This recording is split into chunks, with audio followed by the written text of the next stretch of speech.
మనం ఉపవాస ప్రార్థనలో ఉన్నప్పుడు సర్వసాధారణంగా మన అవసరతల కొరకే మనం ప్రార్థన చేస్తాం, కానీ దేని కొరకు చాలా ప్రాముఖ్యంగా మనం ప్రార్థన చేయాలి అంటే ప్రజలందరూ రక్షించబడాలి, సత్యం వారు తెలుసుకోవాలి, వారి మనోనేత్రములు వెలిగించబడాలి.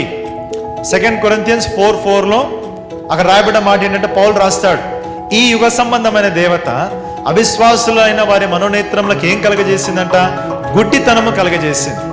అయితే మనం ప్రార్థన చేసినప్పుడు వారి మనోనేత్రములు వెలిగించబడాలి, వారి మనోనేత్రములు తెరవబడాలి, సత్యము వారు తెలుసుకోవాలి. ఎందుకంటే ఈరోజు మందిరంలో కూడుకున్న మనమందరము కూడా నశించిపోయే ఆత్మల కొరకు మనం మొట్టమొదటిగా మనం ప్రార్థన చేయాలి.